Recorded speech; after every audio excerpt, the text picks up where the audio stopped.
Let me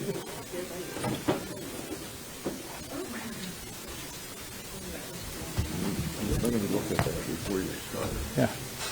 This shows that it's the second most costly part of the bill. It shows who gets the higher incomes of this. Yeah. Got it.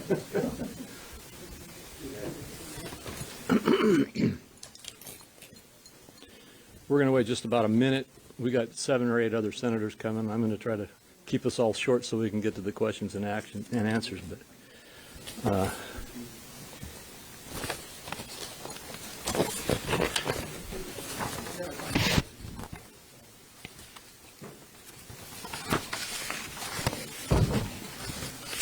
hey, Rick.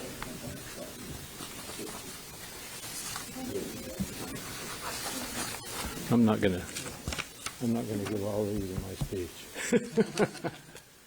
Go with the 40-minute one. I'm gonna be pretty brief so you guys can have more time. All right, we ready? Okay, as you all know, we are here today to talk about the SALT tax issues in the reckless tax and spend bill. Hold on one second.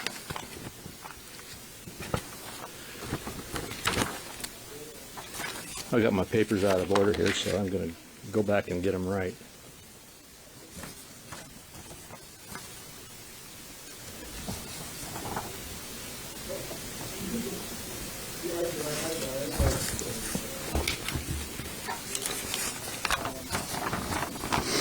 All right, let's start again. So as you know, we're here to talk about the SALT tax. The SALT deduction is a wealth transfer from low tax to high tax residents, particularly high income residents, and punishes residents of low tax states and their state's fiscal prudence. I want to look at the chart here and show you this chart. This first chart shows that the SALT tax deduction issue is the second largest part of this spending bill. And as you can see here, it's far higher than the climate money, it's higher than the paid family and medical leave, higher than the energy tax policies change, higher than the child tax credit. In fact, it's $85 billion higher than the child tax credit, and the list goes on. This is what we are talking about. And I think it's critical that it is literally showing a transfer of wealth to the wealthiest in our country in the second largest part of this bill. A majority of this tax benefit will go to the wealthy taxpayers in the 10 largest states.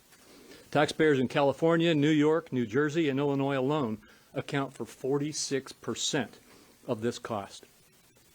Now, if you look at this chart over here, it's a little bit hard to read, but this shows who in America gets the benefit of this $275 billion of expenditure, tax expenditure. Taxpayers in the bottom 40% get zero. When you get up here to the next 20 percentile, the average tax savings for these Americans is $20. You've got to get all the way up here to those making over $500,000 before you start seeing a boost. You see a larger one when you get up over, well, this is over $250,000. This is $366,000.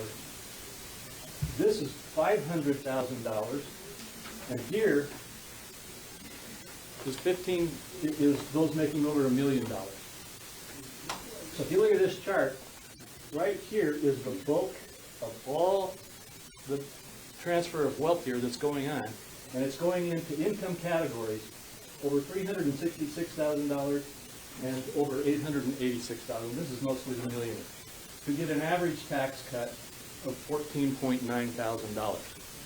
So it goes for $20 or less for the vast majority of the middle and lower income categories, up to $15,000 for those making the money and those having the highest incomes. And no matter how our Democrat colleagues framed their proposals to increase the SALT cap, the proposal is regressive in any way that you look at it. And the expansion of the SALT cap is costly and is a break for people with higher incomes. I'm going to stop at that point right now because my colleagues have a lot more to say on this. We're going to go first to Chuck Grassley and then to Senator Capito, and then I'll get back to my list. I don't know what the order is next, but let's go there and we'll proceed from there.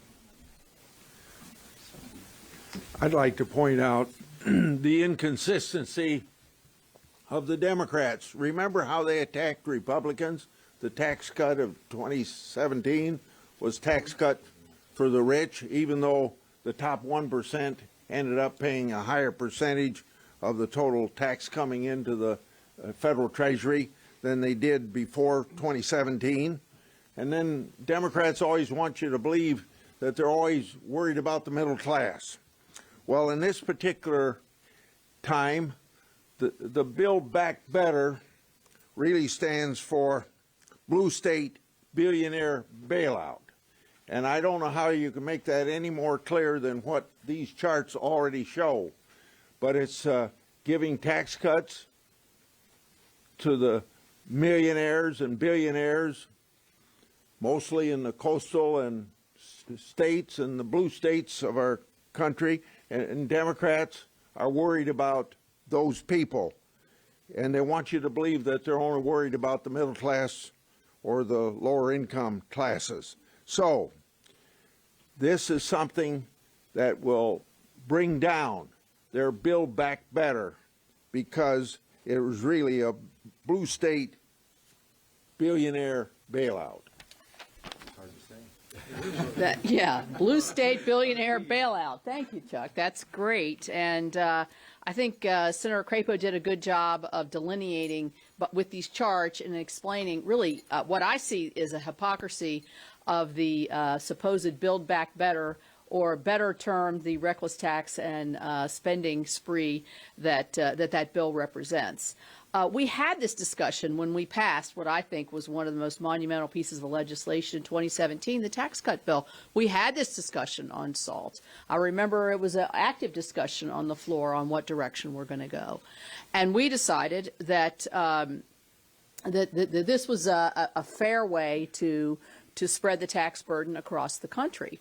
I live in one of the lowest, in West Virginia, we are one of the states who has the lowest participation in terms of being able to take advantage of a SALT deduction. So I don't want to subsidize the billionaires in these states, the 10 biggest states that are going to be getting the largest amount of benefit from this SALT deduction. So, but the hypocrisy of the whole thing to me is really in the first chart. Because supposedly, as the president has explained, nobody under $400,000 is going to bear any tax burden. This is all aimed at helping those who need help the most. However, their second priority is to answer the call of those who are in the higher income tax brackets in the states where many of them represent, particularly on the House side. So I think in order to, if and when this bill comes before us, and if and when it has a readjustment of the SALT deduction, I plan to put forth an amendment that will strip that and take it back to the original 2017 provisions that we wrote into that law. I think that that would be well received. I think it would be one that we see is fair in terms of spreading the tax burden. And I think it would also be fair to those states so that they're not, and those taxpayers in those states are not subsidizing states and people who live in states who mismanage their money, who have high taxes, who don't pay attention to what those impacts are to the people of their state. So, you know, this is a giveaway to the top and most wealthiest 5% in this country. So thank you. And thank you for letting me kind of skip ahead. I've got to go back to commerce. You Thanks. bet. And before we go, and we'll just go to those in order that you've shown up here. But before we do that, I should have clarified, these are not my charts. This is the congressional, the CRFB. And this is the Tax Policy Center. These are their charts, not ours. Is that from the mic stuff? Oh, I'm sorry. This is the CRFB chart, and this is the Tax Policy Center chart. Rick? Okay, thanks. Well, first off, let's think what this is. This is when a blue state like California, New York, Illinois, New Jersey have high state taxes, they want taxpayers from low state states that have smaller budgets to pay their taxes, a portion of their taxes, a portion of their budgets. So a state like Florida, which our budget is about half of what New York's budget is per person, they want our taxpayers to subsidize their taxes. That's not right. That doesn't make any sense. So step one is Florida taxpayers, Texas taxpayers, all our states that have lower taxes, we shouldn't be subsidizing the budgets of New York, California, New York, New Jersey, all these ridiculous states that can't live within their means. That's number one. Number two is what they're doing, what they're also, how they're paying for this is they're cutting Medicaid in states across the country. Oh, only red states. States like Texas and states like Florida, they're cutting our Medicaid program, which makes no sense. So you're going to cut the program for the poor and give tax breaks to the rich. That doesn't make any sense.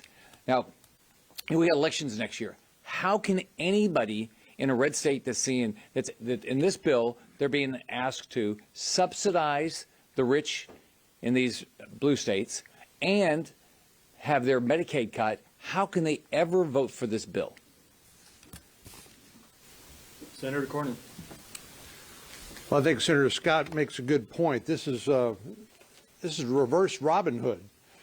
It's taken from the low-income Americans and giving money to the people who are the wealthiest and well off. I know we've all struggled with the BBB, or as Senator Grassley, I think he had 4 Bs in his alliteration. But I think one of the ways you can look at this bill is build back broke. This doesn't cost zero, as President Biden had the temerity to suggest, and it doesn't cost $1.75 trillion. It's closer to $5 trillion in spending, and somebody's going to have to pick up the tab. And what the Democrats want to do, in a really startling display of hypocrisy, is to get regular working families to subsidize the wealthiest Americans who live in these deep blue states and large urban areas across the country. My constituents, my 29 million constituents in Texas, are not interested in subsidizing bad governing decisions made in places like New York and San Francisco, and they shouldn't have to subsidize it. But I'll just point out that this is part of a trend as well. You see this, interestingly enough, when it has to do with the subsidies for electric vehicles. You can buy an $80,000 car, and the federal government, under the Democrats' proposal, will pay you back $12,500 potentially. The average American drives a car, 280 million roughly cars on the road, that's worth about $25,000. So you're going to ask people who can't afford to buy those expensive cars to subsidize rich people who can afford to buy them by taking money from low-income or middle-income families and transferring that to the rich. This is a stunning display of hypocrisy, and it deserves to be called out. I thank Senator Crapo for leading this effort. Senator Holden. Thanks, Mike. So Democrats continue to push this tax and spending bill, and they're doing it at a time when inflation is high, and this bill is just going to increase inflation. You saw in the last month that inflation was over 6% on an annualized basis. I come from the Midwest. It's actually over 7% on an annualized basis. And so we know inflation is a tax on everybody. Inflation's a tax on everybody, on your food, on your fuel, on your housing, you name it. But it hits low-income people the hardest. So it's a tax on everybody, but it hits low-income people the hardest. Now Democrats want to double down on that, and by increasing taxes and increasing regulation, they're also running the risk of putting our economy in stagflation, something that we haven't seen since the late 70s and early 80s. And that really undermines the wages of working people. Now, on top of all that, on top of inflation on people who can least afford to pay it and making it worse and continuing to disrupt the supply chain with regulations and higher taxes, they've decided to give their wealthy friends in New York and California a big tax break. They're going to raise the SALT deduction the deduction for local property taxes from 10% to 80%. So they're going to give a big break to their friends in California and New York, the wealthiest people. Will they increase inflation? Will they make it more difficult for low-income people across this country? Makes no sense. Makes absolutely no sense. And people need to understand that. They need to understand that, and they need to call their senator, and they need to call their House member and say, stop that. We do not want that big tax and spend bill that will make things worse, particularly for low-income people. And we want to get back to the kind of policies that grow our economy, that solve the supply chain disruptions, and that create more opportunity. Senator Portman. Thank you. I think Senator Hoeven has said it well. You know, I don't think any of us expected to be able to support legislation that would be a huge new spending increase, $1.9 trillion back in March, and this one really is over $4 trillion because you have to assume that some of these popular programs will not be sunset, as they never are sunset here in the Congress. So it's unprecedented in terms of the spending, the largest bill ever. And then in terms of taxes, what a terrible time to raise taxes on the American economy and the American worker, American families. So I don't think we expected to support it, any of us, but I think we're really shocked by how bad it is, and particularly the fact that what they have done, I don't know if they meant to do this or not, was provide a huge tax cut for wealthy Americans. Let me give you a data point that is kind of shocking. 2/3 of millionaires, people making over $1 million a year, will get a tax cut under this legislation. 2/3 of people making over $1 million a year will get a tax cut, primarily because of the SALT cap being increased, but other reasons as well. Actually, the number is over 68%, so it's almost 70%. And if you make $30,000 a year, only 30% of people get a tax cut in the first year. After the first year, it's about 10% and goes down from there. So think about that. They're putting forward a bill that not only has this gargantuan new spending and all these tax increases, but the benefit of it goes to the higher end. And I don't think people think that's fair. And so I do hope that the American people look at this and understand that by putting more stimulus in the economy, of course, you're going to increase the demand side, therefore inflation. So that's a huge issue. People I represent are primarily concerned about inflation right now. Of course, we don't want to put taxes on the economy right now as we're trying to get out of this pandemic. But it's even worse than that because it's so skewed toward benefits at the top end. Again, almost 70% of those people making over $1 million a year get a tax cut. If you make $30,000 a year, 30% get a tax cut in the first year, and after that, it's 10% and then less in the preceding years. So it's a shock to me. Here's the other point that I've been looking at that I think is very interesting. The cost of the SALT cap increase is somewhere between $230 billion and $285 billion, depending on which analysis you look at. But it doesn't matter which analysis you look at. It's still $100 billion more for the SALT cap than for the cornerstone social policy in their legislation, which is the child tax credit, right? So when you look at this, the child tax credit is getting $100 billion less than the SALT cap. The SALT cap goes, again, skewed toward the wealthiest. So I don't know. I mean, maybe they meant to do this. That makes it even more surprising to me. I'm not sure they did, but this is what it is. And this is what the American people are going to judge. Does this benefit me? Is this the right thing for our country at this time of high inflation and struggling to get out of this pandemic? I think it's exactly the wrong policy prescription right now. And I hope people will rise up and let folks know in the House and the Senate, this is just not smart. This is not the right way for our country to proceed. Senator Tillis.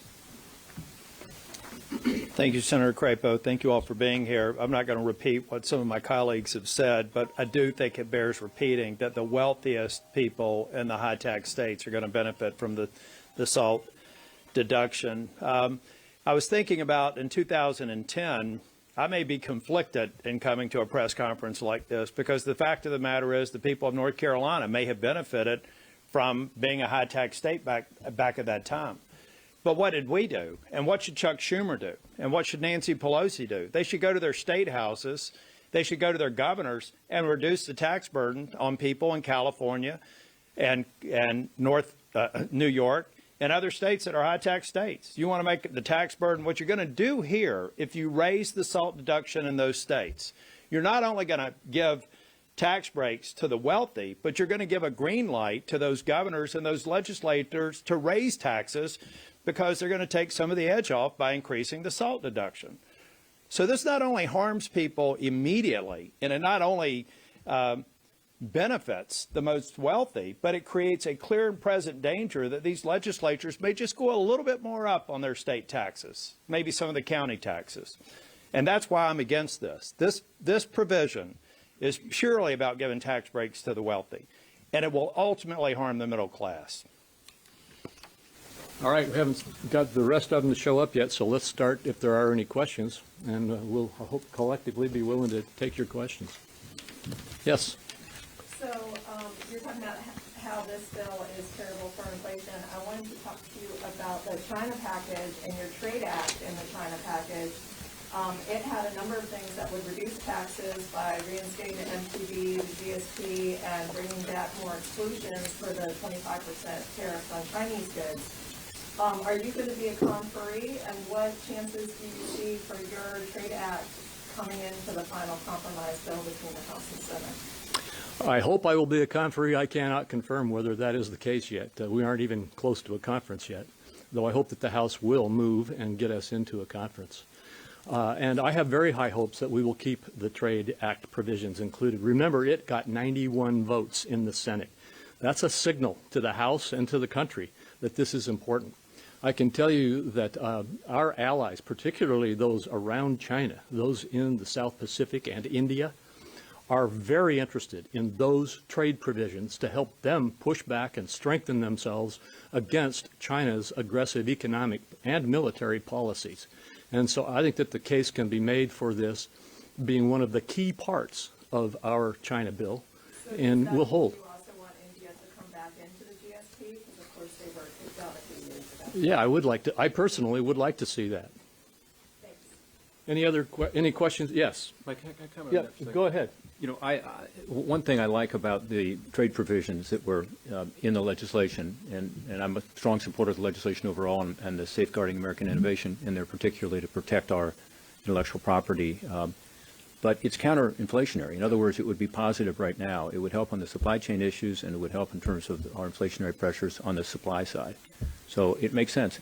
The other bill we're talking about today, the reconciliation bill, adds to the demand side. And it's demand chasing, you know, supply right now that's causing our inflation. So actually that trade bill would be very helpful. As Senator Crapo knows, there's also another bill coming that we'd like to do with regard to making sure the level playing field with China is there, a level playing field 2.0, and that would help as well. But these are all great provisions, and I strongly support them. And before we go to this next question, you prompted another thought on my part, and that is when you talk about inflationary and counter-inflationary, and the contrast that Senator Portman made between the what's been called the Build Back Better bill and the China bill. The bipartisan infrastructure bill that we all agreed to is also counter-inflationary. And so one of the big arguments we're having here on all of these pieces of legislation is let's do what builds and strengthens the supply side and protects our economy and grows it, rather than feeding the inflationary side. Yeah, and you had the next. I guess two questions relating to SALT. First, do you think the fact that it seems like Democrats are having trouble finding consensus on what exactly they want to do on SALT is maybe a sign some of your attacks on it are effective? And then I guess the second question I have is how you think this issue might play out in the midterm election. I'll take a quick shot at that, and I invite either of my colleagues to do the same. Yes, I do believe there is discord on their side about this for the very reasons we've been talking about. And that gives me hope that we will be able to have some success in getting this terrible provision out of the bill. I would, of course, like to see the entire bill stopped. And there are many parts of the bill that I think are harmful. But this is a poster child of exactly why these provisions on the SALT tax are absolutely counter to what the entire pitch for this bill has been. So, Yeah, I think the only thing I'd add to that, I think our trying to increase awareness is important, but I think my colleagues on the other side of the aisle are smart, and many of them will go back to their states and recognize that they gain no benefit from it, and a disproportionately few number of states will benefit from it. But I've got to repeat, you are sending a green light to legislatures who want to raise taxes to say, now we can a little bit. We'll let them preserve some of that benefit that the rich people are going to get. But we can raise taxes a little bit, which is going to disproportionately hurt the people that are struggling paycheck to paycheck. So I think they're looking at the mechanics, they're looking at the specific application to their states and saying, there's not really a lot there for us here. In fact, it may bring take some of them backwards. Oh, no, look, I don't think our critiques are causing the consternation among the Democrats. Maybe we should take more credit, but I think it's the facts.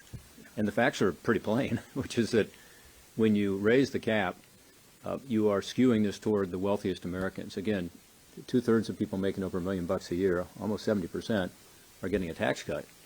And if you make $30,000 a year, good luck. Only 30% of people are getting one, and that's just the first year. After that, it goes to about 10-point-something%, and then down to single digits. and then go way down. Yeah, so it's.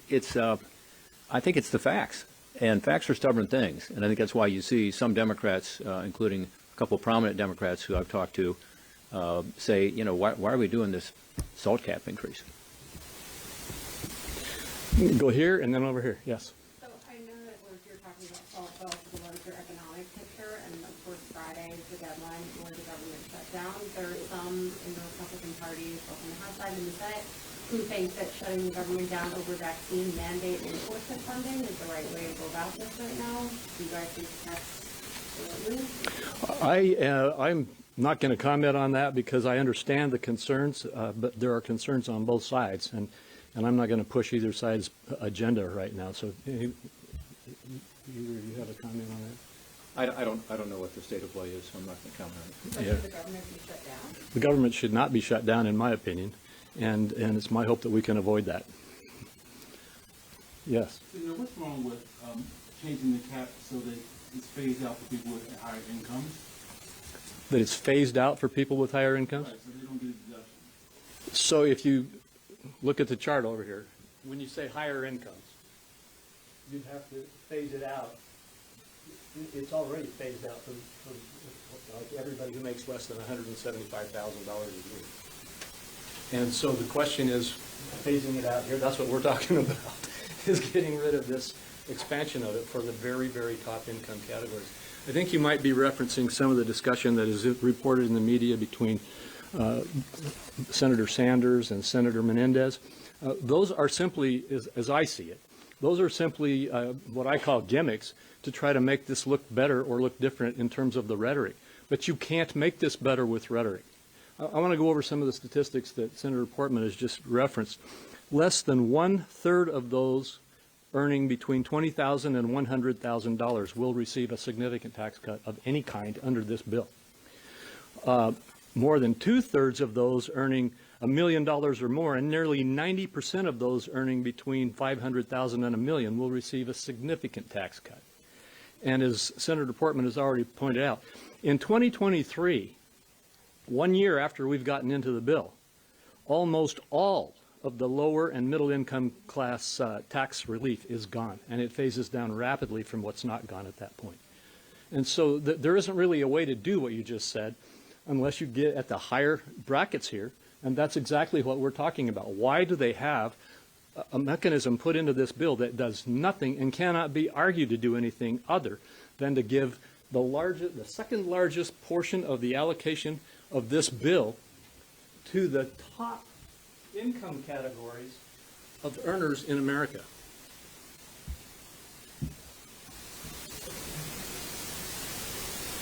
Any other questions? All right, thank you all very much for coming. Thanks, Mike. Great.